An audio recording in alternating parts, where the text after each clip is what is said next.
강혜신의 오늘의 미국.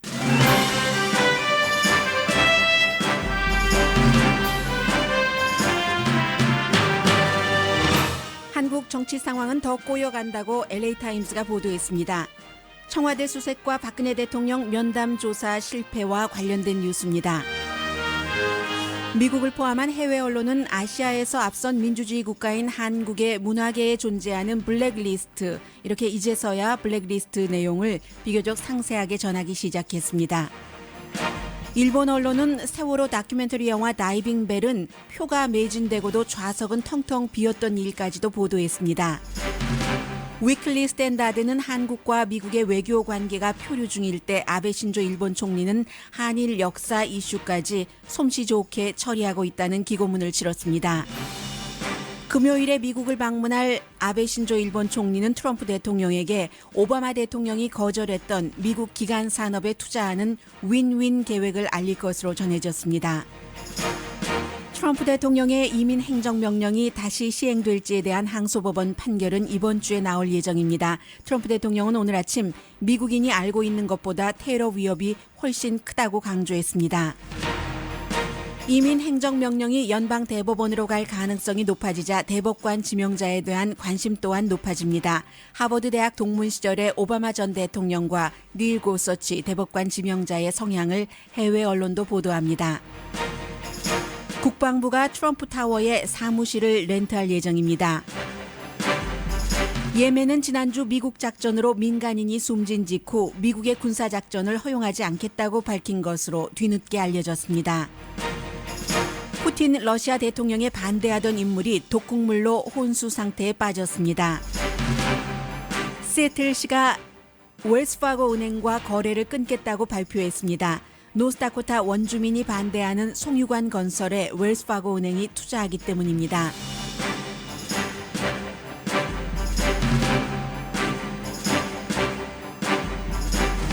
여러분 안녕하십니까? 오늘의 미국 강혜신입니다. 지금 텔레비전에서 트럼프 대통령이 얘기를 하고 있기 때문에 잠시 들어보겠습니다. And it's really incredible to me that we have a court case that's going on so long. 네, 연방 항소법원의 어제 그 판결에 대한 얘기인데 이 내용은 잠시 뒤에 전해드리겠고, 트럼프 대통령은 눈만 뜨면 사람들이 깜짝 놀랄 만한 얘기들을 많이 하기 때문에 이제 대통령이라는 위치에서요, 이제 미국이나 세계의 모든 사람들도 트럼프 대통령이 하는 말이라든가 아니면 그 방식에 대해서 익숙해져 가는 것 같고 그래야지 될 시점인 것 같습니다. 오늘 아침에는 그 트위터에 노스트롬에서 그 딸 이방카의 브랜드 그 옷과 액세서리를 이제 내리겠다고 발표한 것이 이방카에게 너무나 언페어하다라고 대통령이 트윗을 했더군요. 이런 내용들은 잠시 뒤에 전해드리겠고, 오늘 먼저 한국 뉴스 그 미국에서 보도하는 것을 중심으로 일본 언론까지 포함을 해서 전해드리겠는데, 한국 뉴스에 그 많은 그 시간을 할애하고 관심이 있으신 분들은 요즘 나오고 있는 그 미국과 해외 언론은 특별한 그 한국과는 다른 독특한 분석은 아니기 때문에 많이 알고 계시는 내용도 있어서 사실은 오늘의 미국에서도 스킵하는 편이고, 전해드릴 때 오늘도 마찬가지입니다. 좀 진행되는 부분에 대해서는 핵심적인 것만 아웃라인을 여러분들께 알려드려서 팔로우업이 안 되셨던 분들에게는 도움이 되고, 그리고 다 알고 계시는 분들에게는 중간중간 좀 그 한국 언론에서 접하기 힘들었다던가 조금 그 다른 시각이라든가 그런 내용을 중심으로 전해드리겠습니다. 먼저 로스앤젤레스 타임즈의 이 보도는 아주 평범합니다. 제목 자체는 한국에 이제 그 더 그 꼬여간다 하는 내용인데, 이게 이제 박근혜 대통령을 어제 그 특별검사가 그 면담 그 조사를 하려고 했었던 것은 실패했고 여기까지는 커버하지 못했고 언급 정도만 했습니다. 오히려 이제 그 지난주에 있었던 그 특별검사 측이 청와대에 들어가려고 했는데 결국은 그 막아서 못 들어갔고, 그 부분은 또 그 법적으로 막을 권리도 있는 것이고요. 황교안 그 지금 권한 대행이 허락을 해주면 되는데 당연히 뭐 허락을 하겠습니까? 그 개입하지 않았었고, 이런 내용들을 쭉 그 전하면서 뭐 대면 조사가 그 무산되는 것, 그리고 이제 그 청와대 여러 가지 그 조사, 대면 조사 무산된 것에 대해서는 그 특별검사 측에서는 피의자의 입장인데 피의자가 일방적으로 통보를 한 스타일이기 때문에 이것을 앞으로도 대면 조사를 안 한다고 할지 아니면 또 빨리 날짜가 잡힐지 청와대에서 완전히 안 한다는 것은 아니었고 일정을 좀 연기하자 했기 때문에 지금 현재 상황은 그렇습니다. 이러한 모든 것을 로스앤젤레스 타임즈는 행정 파워와 법 파워의 충돌이라고 표현을 하고 있습니다. 한 달 사이 2번이나 청와대에서 문을 열어주지 않아서 특별검사가 여러 가지 서류를 조사하러 가지 못했고 그러나 이제 그 대신에 대통령의 스태프들이 특별검사 측에서 요청한 정보를 자발적으로 제출하겠다고 합의는 한 그런 정도고요. 왜냐하면은 이제 군사적인 기밀이라든가 이런 것들이 있기 때문에 법의 한도 안에서 청와대 측에서는 문을 열어주지 않았다 하는 것인데 해외에서 볼 때는 몇 시간 동안이나 특별검사 측과 청와대의 여러 스태프들이 또 보좌관들이 대치한 것을 드라마라고 표현을 하고 있는 것이죠. 그것도 이제 아시아의 대표적인 민주주의 국가에서 일어난 일이라고 표현을 하고 있습니다.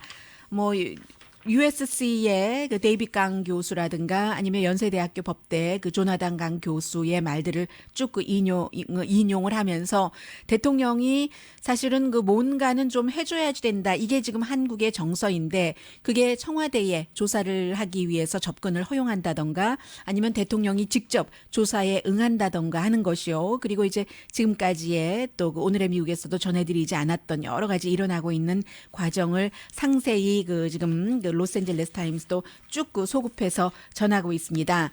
그리고 이제 다시 나오는 얘기죠. 한국의 대통령 권력 관련 스캔들은 새로운 게 아니고 그러나 이번 케이스에는 사교 리더와 이제 최태민이죠. 관련되고 그 사이에 승마가 있고 최순실이 있고 게다가 이제 문화계 블랙리스트까지 얘기하고 있는데 10,000명이 넘는 사람 올드보이의 박찬욱 감독이라든가 맨부커상을 수상한 한강 작가 같은 사람도 다 포함됐었다는 이런 것. 결국 검찰은 2월 28일에 조사를 끝내야지 되고 안 되면 이제 한 달 동안 추가를 할 수도 있다는 내용까지 나오고 있는데 그런데 이제 경찰의 특별검사의 수사와 헌법재판소의 판결이는 분리된 것이기 때문에 리얼 드라마는 헌법재판소가 과연 대통령 탄핵에 대해서 어떠한 결론을 내릴 것인가라고 보도를 했습니다.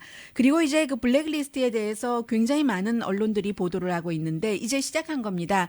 지난주에 영국의 이코노미스트가 먼저 이 내용을 보도를 하면서 영국에서 발행되는 이코노미스트이기 때문에 영국의 맨 부커상을 수상한 한강 작가도 블랙리스트에 포함이 돼 있다고 전했었습니다. 그것을 시작으로. 근데 특별한 내용이 없어서 제가 그저 스킵을 했는데 미국 뉴스가 요즘 너무 많기 때문에요. 작가 한강 씨의 경우는 맨 부커상을 수상하고도 그야말로 어떠한 부분에서는 노벨상에 견줄 수도 있다라고 평가를 하고 있는 그런 것도 있잖아요. 그런데 대통령이 아무리 문화 관계자들이 축하 전화를 해야지 된다, 청와대에 초대를 해야지 된다 하더라도 안 했다는 것 아니겠습니까? 지금 그 책 때문인데 그 책이 나왔습니다. 미국말로 번역이 돼서 소년이 온다, 베지테리안으로 상을 받았지만 소년이 온다가 영국에선 더 많이 팔렸고요. 광주 사태를 다룬 책이잖아요. 미국에서는 휴먼 액트라고 지난주에 발매가 된 것 같은데요. 로스앤젤레스에서는 그 광주 사태 때문에 결국은 대통령이 끝까지 문화계 그리고 관련자들의 조언을 무시하고 축하 전화 같은 것도 하지 않았다는 것 아니겠습니까? 그랬더니 한강 씨의 아버지가, 한강 씨는 인터뷰 잘 안 하잖아요. 한승원 작가가 우리 딸은 대통령이 축하한다던가 청와대로 오라고 하는 거 하나도 기뻐하지 않았을 것이다라고 얘기를 하는데 모든 언론이 전부 이 블랙리스트의 해외에서는 이제 한강이 포함돼 있다라고 보도를 합니다. 10,000명이 넘는 블랙리스트가 공개가 다 된 것은 아니지만 새어 나오는 것들이 있잖아요. 그래서 제가 이제 아베 신조 일본 총리가 내일 모레 미국에 오기 때문에 저펜 타임즈의 보도를 먼저 전해드리겠습니다.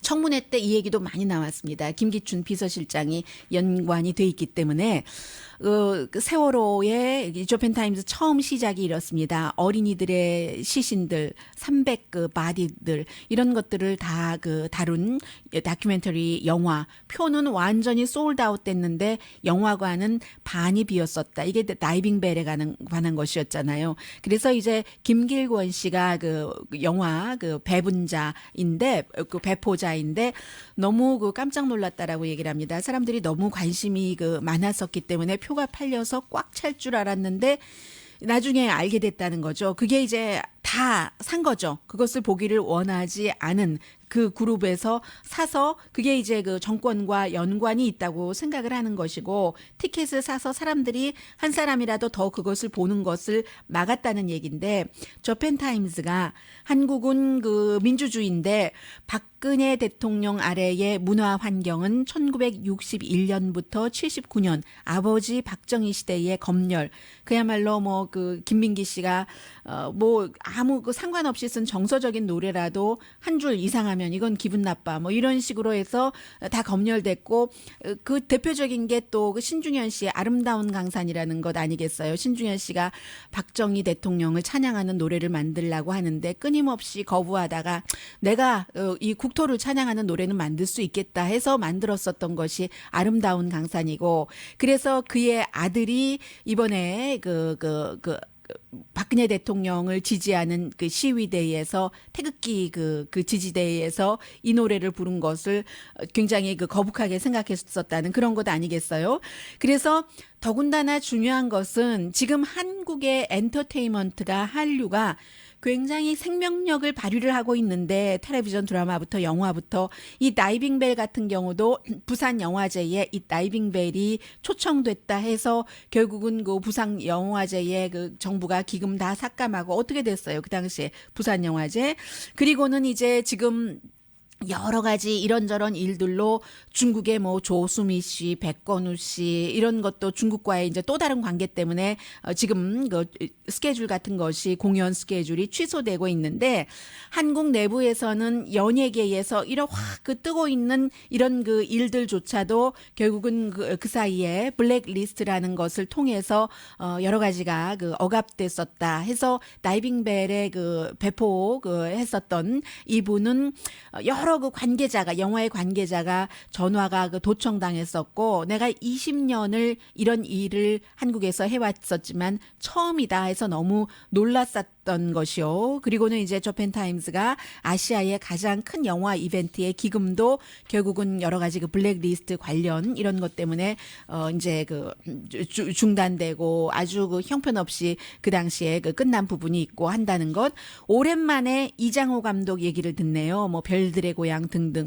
왜 이장호 감독이 그 당시에 사랑 영화만 만들었는가? 뭐 고래사냥도 있었고요. 젊은이들가 이해가 다 되는데 지금 71세랍니다. 저펜타임스와 인터뷰에서 과거에 그 박정희 대통령 시절에 얼마나 컨트롤했었던가 한 줄이라도 영화라든가 어떤 문화계의 대사에서 가난이라든가 부패 또 그 부정적인 것이 들어가면 다 금지가 됐었기 때문에 그 당시에 내가 만들 수 있는 영화의 소재라는 것이 정말 그 별 의미도 없는 멍청한 로맨스라든가 이런 것밖에 없었었다라고 얘기를 합니다. 그리고 그 뒤에 이제 민주 정권이 들어서고 계속 그 자유, 표현의 자유가 강조되는 것이죠. 하면서 한국의 그 문화, 특히 그 한류 드라마 이런 것들이 막 그 완전히 꽃을 피웠는데 그렇게 피운 꽃이 이제 그 문화적인 상품으로 성공하는데도 굉장히 그 지금 그 위협이 되고 있다. 이런 그 검열 같은 것 때문에도 그 여러 가지 그 중국과 뭐 사드 문제도 그렇지만 그런 얘기도 하고 있습니다. 그래서 이제 한국에서도 뭐 영화계에 대해서 어떤 그 영화를 만들 때는 정부가 기금을 조금 투자하기도 하는데 그럴 때는 뭐 어느 부분은 당연하게 일리가 있죠. 애국적인 영화를 만들어서 군인이 뭐 적과 그 대치하고 싸우게 한다던가 아니면 그 한국의 경제 번영을 얘기를 하라고 한다던가 이게 이제 박근혜 대통령 시절에는 아버지 시절과 마찬가지였었다라는 얘기를 하고 있습니다. 그래서 지금 한국이 그동안 문화계의 블랙리스트 것으로 인해서 표현에 있어서의 자유가 많이 조금 위축됐었던 어떤 부분에 그런 것들도 있었다는 게 저펜타임즈의 보도고, 그리고 CNN 방송은 이제 오늘에서야 보도를 하고 있는데 그 사이에 이제 조윤선 그 문화부 그 전 장관이라든가 김기춘 비서실장이라든가 이런 사람들이 이제 그 문학의 블랙리스트 작성으로 처음에는 조윤선 씨도 그렇게 아니라고 청문회에 나와서 하다가 결국은 이제 기소가 됐잖아요. 이런 내용. 그런데 10,000명이 넘는 그 블랙리스트에 포함됐었던 사람 가운데서 474명이 집단 소송을 해서 이제 박근혜 대통령을 상대로 손해배상을 청구하는 것이죠. 이런 내용을 이제 미국의 CNN 방송이 보도하면 세계 사람들이 다 그 알게 되는 것이고요. 그래서 이제 그 조윤선 씨나 김기춘이 이제 같이 그 김종덕 전 문화체육부 장관과 같은 혐의로 기소되고 같은 재판정에 쓰게 되고 하는 내용까지를 보도를 하고 있는데, 참 김기춘 그 전 비서실장은요. 법무장관 그 전에 이제 여러 가지 그 정말 그 수십 년 동안 그 해왔었던 박정희 대통령 시절 때부터 해서 얼마나 많은 젊은이들을 공산주의자다 해서 등등 그야말로 최고의 그 법정 형 언도를 받을 수 있게 했고, 나중에는 수십 건이 다 무죄로 판명 났고 하는데, 그런 모든 일들에서 다 빠져나가고 블랙리스트 작성했다고 기소된다는 것 좀 코미디다 하는 생각도 들고요.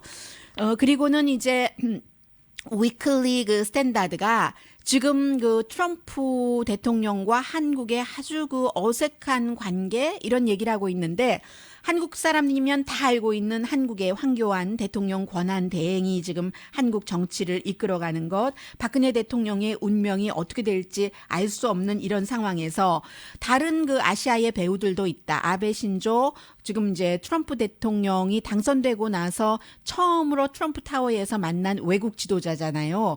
중국의 경우도 이것저것 불편한 관계가 있지만 헨리 키신저가 전에 그 핑평 외교에도 힘을 썼고 해서 결국은 헨리 키신저를 트럼프도 트럼프 타워에서 만났었다는 것. 대만 대통령과는 또 직접 전화도 하고 다른 나라들이 굉장히 그 발빠르게 효과적으로 움직이고 있다는 것을 얘기를 합니다. 그 사이에 한국의 경우는 지금 방위비 그 비용 분담이 2019년부터 2023년까지 다시 계약을 미국과 한국이 체결해야지 되는데, 올해 말에 시작해야지 되는데, 예를 들어서 이재명 그 후보 같은 경우는 이제 그 한국이 일본과 독일보다 방위비를 많이 낸다. 꼭 그 미국에 굴복할 필요가 없다 하고 버티고 있고요. 또 한미 자유무역 협정 같은 경우는 지금 그 굉장히 그 일자리를 줄이고 있다. 트럼프 대통령이 이 조약으로 인해서라고 얘기를 하고 있는데, 위안부를 둘러싼 그 일본과 그 한국과의 관계에 있어서도 일본이 계속 이제 그 아베 신조 일본 총리가 솜씨 좋게 이런 역사 이슈를 미국 대중에게 어필한다는 얘기입니다. 예를 들어서 지금 그 펄 하버 마지막으로 그 오바마 대통령이 자리에서 전에 물러나기 전에 아베 신조 일본 총리와 펄 하버를 방문을 했잖아요. 과거 일은 과거로 돌리자는 것을 미국 사람들에게 보여주는 거잖아요.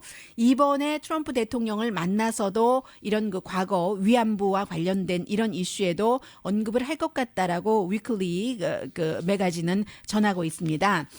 그리고 위클리 스탠다드 매거진이요. 그리고는 이제 반기문 보수적인 그 반기문 전 사무총장이 이제 스스로 물러나고 만 일을 전하면서 올 봄이나 여름에 만약에 이제 헌법재판소에서 탄핵 이렇게 그 결정을 내려서 선거가 치러지게 된다면은 그야말로 한국은 선거로 불타오를 때 캠페인으로요. 새로운 그 트럼프 행정부는 아시아 정책을 그 마지막 그 파이널라이즈를 해야지 되는 이런 타임인데, 진보 대선 후보가 반미 카드를 들고 나온다면 방위비 문제, 사드 배치 문제에 대해서도요. 그리고 이미 2002년에 그런 일이 있었었고, 그 당시에도 선거 캠페인을 할 때였는데 미군 장갑차 사건 때문에 반미 감정이 높아져서 그 당시에 그 헨리 하이드 그 외교위원회 위원장이 많은 그 미국 정치인들과 함께 한국을 방문하려던 것을 취소했다.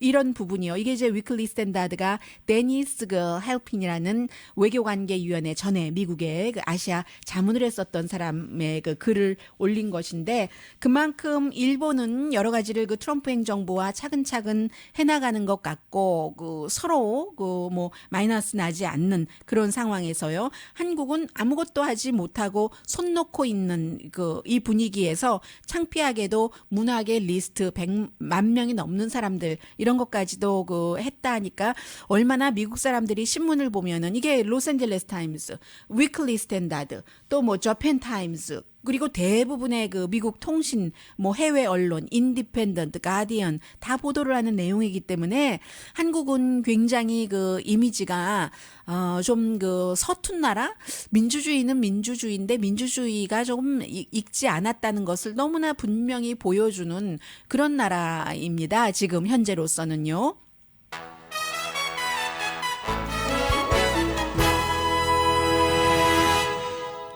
네, 그 어제 1시간 조금 넘게 했어요. 이 미국의 항소법원 3명 판사가 이제 전화로 그 워싱턴과 이제 그 다른 주의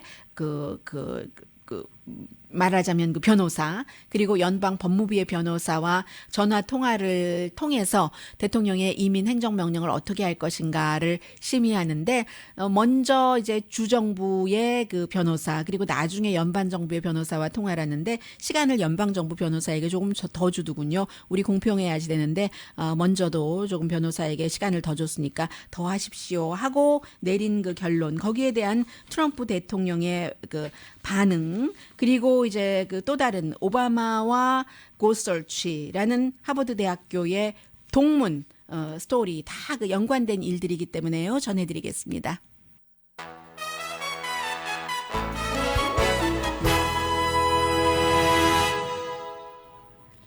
라디오 서울 방송 오늘의 미국 듣고 계십니다. 네, 7개국 무슬림 국가에서는 여행 오는 사람 그리고 이제 시리아에서 난민으로 오는 사람들의 입국을 90일 각각 120일 막는 그 대통령의 행정명령이 일단은 지금 그 중지죠. 왜냐하면 워싱턴주의 그 시애틀의 연방 판사가 중지해라는 명령을 내렸고 그 명령을 또 그 중지하라는 연방 대법원 그 트럼프 행정부의 연방 대법원이 아니라 연방 그 법무부의 또 이제 그 항소에 따라서 어제 항고심이 있었는데 결론은 아직 나오지 않았고 아마 이번 주말에는 주말이 벌써 오늘 수요일이니까는요 나올 것으로 예상이 되는데 그게 이제 그 트럼프 대통령에게 꼭 그 좋게 나올 것 같지는 않습니다. 지금 왜냐하면 두 사람이 진보고 세 사람 가운데서 판사 한 사람이 보수기 때문에 그런데 어느 쪽으로 판결을 내리더라도 양쪽에서 다 또다시 이제 그 상고를 할 예정이기 때문에 연방 대법원까지 간다는 얘기고요. 아주 핵심은 간단합니다. 지금 연방 법무부 측에서는 대통령은 이것을 그 종교적인 것도 아니고 어떤 그 특정 인종도 아니고 다만 그 테러로부터 미국인을 안전하게 지키기 위해서 그렇다. 그러면 그것이 그 목적이 맞는가 하는 것을 끊임없이 3명 연방 판사들이 물어봤고 그리고 이제 지금 워싱턴주요 그리고 미네소타주를 대변하는 변호사는 주민이라든가 고통을 많이 받고 고용 교육, 사업, 가족관계, 여행권리 이게 이제 대학교도 있고 하니까 그런 모든 것들이 이 행정명령으로 너무 해를 받는다라는 게 주장이었습니다. 그리고 여기에 대해서 오늘 아침에 이제 쉐리프 위원회에 그 트럼프 대통령이 가서 경찰위원회에 얘기를 하는데 연방 판사 시애틀의 그 판사가 그 판결 자체가 굉장히 정치적이었다. 이것은 나쁜 하이스쿨 학생들도 다 이해할 만한 상식적인 것이다. 미국은 내가 지난 2주일 동안 대통령으로 일하면서 여러 가지 그 정보를 봤더니 일반 사람들이 이해하고 있는 것보다 훨씬 그 테러로부터 위험하다 하고 대통령이 얘기를 했습니다. A tremendous threat, far greater than people in our country understand. Believe me, I've learned a lot in the last 2 weeks, and terrorism is a far greater threat than the people of our country understand. 네, 미국 사람들이 생각하는 것보다 테러리즘이 굉장히 지금 그 위험한 위협이다. 이것도 그 대통령이 상당히 그 다른 거죠. 세계 어느 나라 대통령이나 특별한 지금 위협이 바로 감지되기 전에는 설령 911 사태가 있었어도 조심은 하되 일상생활을 유지하자라고 얘기를 하는 게 지도자입니다. 지금까지의 전형적인요. 오히려 그것을 두려워서 밖에 나가지 않고 물건도 사지 않고 하면은 테러를 저지른 그룹이 아주 기뻐하게 하는, 그리고 그 두려워한다는 것을 보여주는 거기 때문에 지는 것이다라고 보통 얘기를 하는데, 트럼프 대통령은 반대의 얘기를 하고 있습니다. 제임스 로버트 그 판사잖아요. 시애틀의 그 판사가 그 시애틀 판사보로 사입이라고도 얘기했어요. 그런 판결을 내리다니 너무나 정치적이었고, 그 so-called 그 저지라고, 사입이다. 만약에 미국에 무슨 일이 있으면 다 그 판사 책임이다. 그리고 그 시스템이, 법률 시스템이 잘못된 책임이다. 이렇게까지 얘기를 하는 트럼프 대통령은 보통 사람과 다르기 때문에 오늘 아침에 그 트위터가 정확하게 다시 확인해 보니까 이런 내용이더군요. 나의 딸 이방카의 물건을 노스트룸에서 팔지 않겠다고 하는데 너무나 unfair하다. 이방카는 참 그 좋은 사람이고 나에게 언제나 좋은 조언을 하는데 왜 이방카 브랜드를 노스트룸에서 더 이상 팔지 않겠다고 하느냐. 대통령이 트위터에 그렇지 않아도 이해 상충이 많을 것이다라고 사람들이 그 관심을 갖고 지켜보는데 딸의 브랜드 옷과 액세서리를 노스트룸 백화점에서 팔지 않기로 결정을 했다고 해서 이렇게 트윗을 하는 것은 보통 사람들의 그 상식으로는 잘 이해되지는 않죠. 그런데 이제 우리는 이미 그 미국 사람들은, 또 세계 사람들은 세계 최고의 지도자인 미국 대통령이 보통스럽지 않다는 것에 익숙해져야지만 그 되는 시점이 이제 지난 것 같습니다. 그리고요, 참 그 미국이라는 나라가 정말 대단한 나라예요. 이민에 관해서 대통령이 파워가 분명히 있기는 있습니다. 1952년, 65년도에 마련된 여러 가지 그 법에 따라서. 그러나 동시에 오늘 아침에 그 NPR 방송에서 어제 그 존유 그 한인 그 지금 버클리 교수더군요. 와 인터뷰한 것을 여러분들께 전해드렸었는데 NPR 방송이 오늘 존유 그 교수와 더 자세히 인터뷰를 하더군요. 더군다나 존유 교수가 공화당으로서 공화당 행정부에서 법무부에서 심지어는 이제 물고문은 합법적이다, 법 안에 테두리 안에 있다는 것을 조지 부시 대통령에게 자문을 했었기 때문에 또 다른 그 공화당의 대통령이 내린 그 이민 행정 명령에 대해서 많은 언론들이 존유 그 교수에게 물어봤을 때 어제와 마찬가지로 오늘도 너무나 같다 행정 명령이라고 얘기를 하고 있더군요. 이민법에는 분명히 인종, 성별, 국적, 어디에서 태어나고 어디에서 사느냐 이런 것을 차별을 금지하도록 돼 있고 대통령이 또 그 행정명령 권한은 갖고 있다 하더라도, 그리고 헌법에는 종교 차별도 금하도록 돼 있는데 대통령은 분명히 이제 그 다른 나라 사람들의 미국 입국에 있어서 크리스찬들을 우선순위로 하는 것을 얘기를 했기 때문에 아랍 국가에서 크리스찬이라는 이유로 압박받는 사람들이 있다면 그런 사람들을 먼저 받아들여야지 된다 하는 거기 때문에 이게 이제 너무 나갔다 하는 표현을 하고 있고요. 대통령의 행정명령에 이제 그 대통령, 과거 어느 대통령이 임명을 했던, 지명을 했던, 뭐 반대되는 판결을 내릴 수 있는 권리가 미국의 연방 판사에게는 있는 겁니다.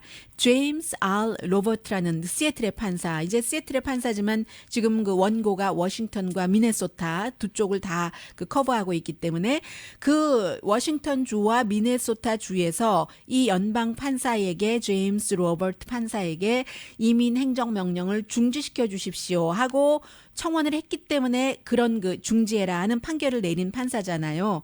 보통 이제 이 같은 임시 명령은 14일 정도 가는데 뭐 벌써 며칠 됐고요. 연장될 수도 있습니다.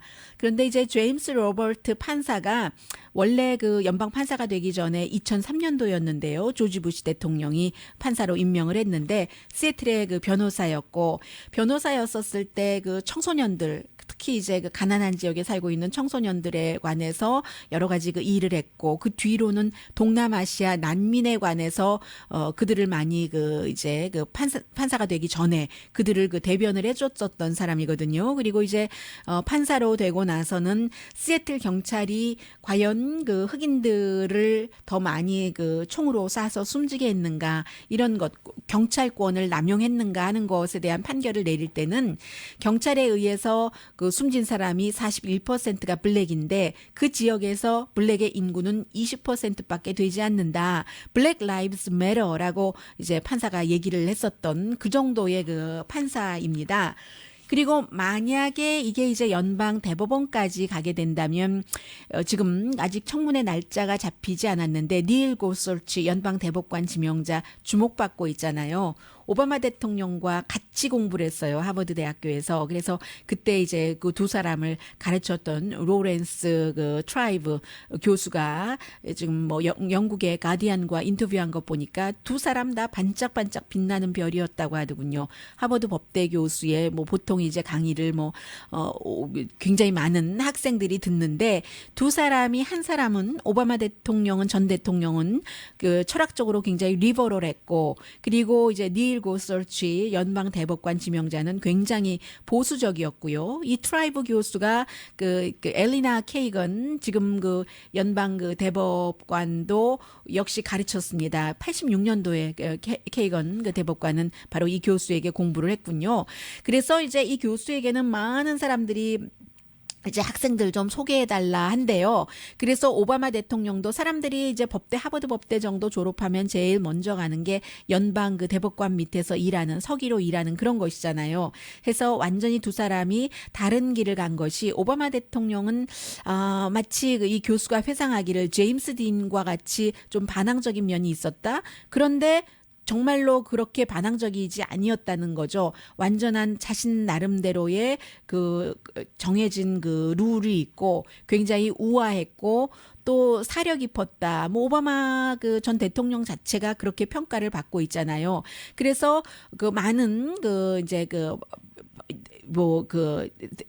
연방 그 판사라든가 대법관이라든가 대법원에서 일할 수 있는 기회도 있었는데 오바마는 그런 기회를 다 그냥 저버리고 또 그 돈 많이 버는 법률회사에 가는 것도 다 저버리고 시카고라는 자신의 그 고향과 비슷한 곳으로 가서 그래서 그 정치 오거나이저로 일을 하더라. 가난한 사람, 권리를 못 받는 사람 그런 사람을 위해서 일을 했고 그런데 비해서 닐 고솔치라는 굉장히 보수적인 이 그 졸업생은 전형적으로 이제 그 워싱턴 DC의 그 법원에 가서 그리고 연방 그 대법원에 가서 브라이언 와이스 밑에서 일했잖아요. 앤서니 그 케네디 대법관 밑에서 일했잖아요. 두 사람의 대법관 밑에서 일을 하고 그 전에는 이제 그 기업법을 이제 또 그 변호사 일을 또 했었고요. 그리고 이제 이 고솔치 대법관은 대법관 지명자는 옥스포드 대학교에 가서 이제 그때 그 박사학위를 받았는데 그때 영국 그 와이프를 만나서 이 영국 와이프의 보수적인 시각도 이 남편에게 굉장히 그 영향을 많이 미쳤다 해서 이 고솔치 그 연방 대법관 지명자는 정해진 코스대로 하버드 법대를 나오면은 그대로 그대로 있어 이렇게 갔었던 사람이다라는 것. 민주당에서도 지금 그 굉장히 판타스틱하다라고 얘기를 많이 하고 있습니다. 그래서 60명 그 표를 받아야지 되는데 현재로서는 어렵다라고 얘기하는 사람들도 있지만 그렇지 않다라고 보는 그 사람들도 있어요. 보수적인 시각을 갖고 있는데 완전히 그 드러나지는 않았죠. 아직까지는. 그래서 낙태라든가 사형에 대해서는 반대하는 입장 드러났지만 낙태에 대해서는 이런 판결도 내렸고 저런 판결도 내렸고 이민에 대해서는 좀 보수적인 시각이 강하기는 해요. 그래서 지금 그 트럼프 행정부가 연방 대법관은 좀 다르지만 강하고 또 이제 그 연방 그 법무부 그 장관 지명자도 굉장히 그 이민에 대해서 보수적이기 때문에 그쪽으로 가는 것 아닌가 싶고요. 잠시 뒤에는 국방부가 트럼프 빌딩에 렌트를 든다는데요. 그리고 앞서 제가 못 전해드렸어요. 아베 신조와 트럼프 대통령이 만나서 기간 산업에 투자하겠다는 일한다는 내용. 그리고 그 시애틀 시는 워싱턴 주가 굉장히 여러 가지로 앞서가는 주예요. 웰스 파고와 인연을 끊겠다. 18년의 인연을 하고 발표를 했습니다. 잠시 뒤에 전합니다.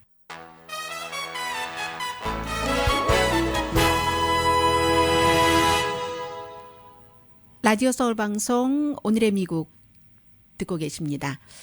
네, 그 아베 신조 그 일본 총리가 일본 회사에 미국에 오기 전에 미리 다 얘기를 했답니다. 미국에 좀 투자를 좀 해야지 된다.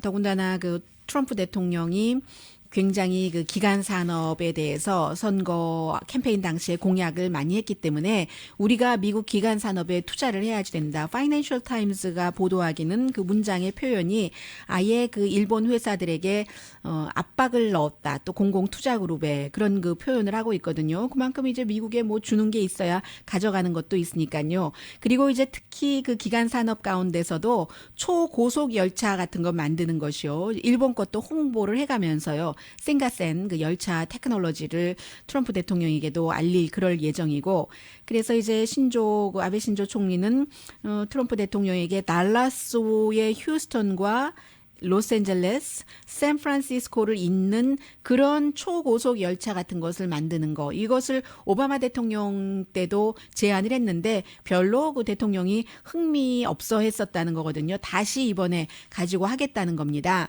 물론 이제 가장 중요한 것은 정치라든가 경제 안보에 있어서 미국과 일본이 굉장히 그 동맹으로서 해야지만 된다. 이런 것을 그 얘기를 하고 그렇게 한다는 건데 돈으로는 약 4천억 달러를 투자를 해서 일자리를 170만 개를 만들 것이다 하는 것을 이제 그 준다는 얘기예요. 금요일 날 오면은 트럼프 대통령이 당연히 또 그 트윗 같은 것을 할 겁니다. 그리고는 이제 플로리다주 앞으로 그 윈터 화이트하우스라고 불릴 수 있다고 하잖아요. 트럼프 대통령의 리조트가 있는 곳에 가서 같이 이제 그 골프도 치고 그리고 또 하나 있네요. 멕시코만 항구 그곳 기간 산업에도 이제 채권에 투자할 수 있다는 것까지도 얘기를 한다는 겁니다.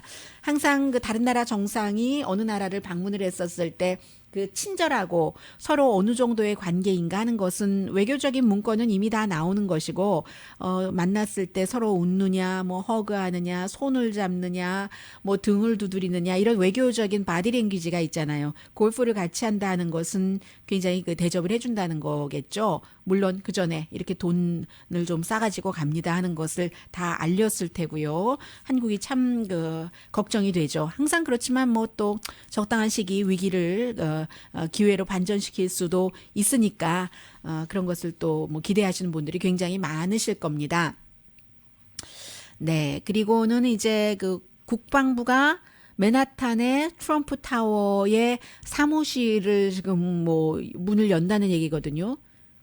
그곳에 지금 이미 있습니다. 비밀 경호원들은. 왜냐하면 퍼스트 레이디와 아들이 학교를 다니고 있기 때문에 그 펜트하우스에서 생활을 하고 있으니까 대통령 가족에 대한 그 경호가 있기 때문에 경호부서가 그곳에 그 사무실이 있는데 이제는 그 대통령도 이곳에 그 자주 그 간다고 하니까 가족도 있고 그 대통령이 그곳에 머물면은 대통령이 가는 곳에는 항상 또 그 핵에 관련된 뭔가 프로그램이 따라가야지 되잖아요. 그래서 이곳에 그 국방부가 그 어떤 사무실을 연다는 건데 사람도 그곳에 있어야지 되고 그리고 어떤 그 장비를 위해서 필요하다는 건데 임무를 완성하기 위해서 그러면 이 트럼프 타워에 트럼프 그 펜트하우스만 있는 것이 아니라 트럼프 그 오가니제이션 비즈니스 그 사업체가 본부가 있는 곳이기도 한데 꼭 여기에 그 국방부가 사무실을 열어야지 되는가 그 문제도 있고요.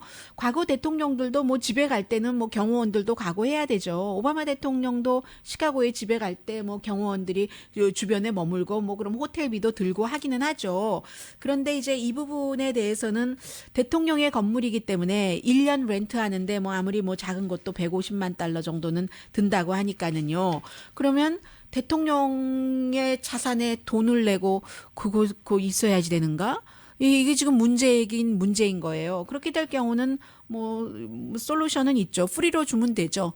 대신에 이제 아주 그 필요한 그 정도의 그 공간만 네, 그 문제가 있고 시애틀 시가 웰스파고 은행과 이제 그 관계를 끊겠습니다. 노스다코타 그 송유관 그 건설이 이제 완전히 여러 가지의 그 장애를 다 넘고 대통령이 되자마자 이제 그 행정명령도 발동을 했고 그리고는 또 이제 그 군 관계 그 부서에서도 이것을 다 그 장애를 해체를 시켜줬기 때문에 지금 그 될 수 있는 거잖아요.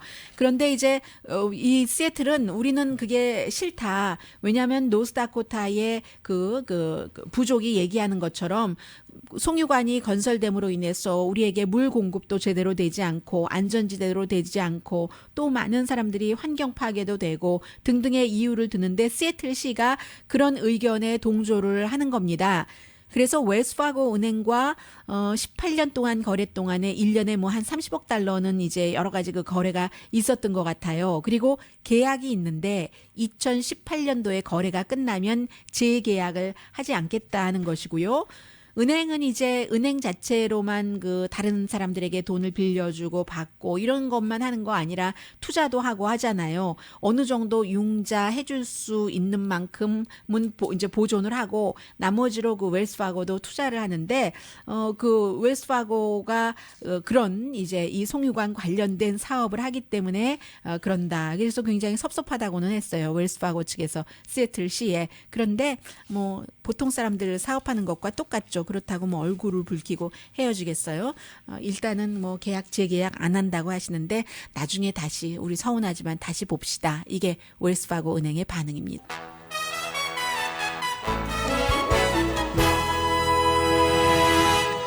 라디오 서울 방송 오늘의 미국 듣고 계십니다. 미국과 연관이 있기 때문에 이제 간단하게나마 전해드리겠습니다. 예멘 정부가 지난번에 트럼프 대통령이 되고 나서 처음으로 군사 작전을 했었던 것, 이제 알카이다의 그 타겟 목표 리더를 그 목표로 해서 그런데 결국은 뭐 이미 탈출했거나 없었고 뭐 랩탑 같은 것만 찾아냈는데 그 사이에 그 작전을 하다가 네이비실 그 해군 특수부대원도 숨졌고 예멘의 민간인 어린이를 포함해서 여러 명이 숨졌습니다. 그리고 나서 예멘이 앞으로는 미국 정부가 드론으로 공격하는 것은 오케이지만 지상군 그 작전하는 것은 허락하지 않겠다고 발표를 했는데 즉시 발표를 했는데 이제서야 지금 그 나오고 있고요. 그리고 블라디미르 푸틴 그 러시아 대통령에 대해서는 트럼프 대통령이 그 사람 살해자다라고 진행자가 질문하다가 얘기를 했었을 때 미국은 무고하냐라고 하면서 방어를 했는데 푸틴을 그동안 강하게 비난을 했었던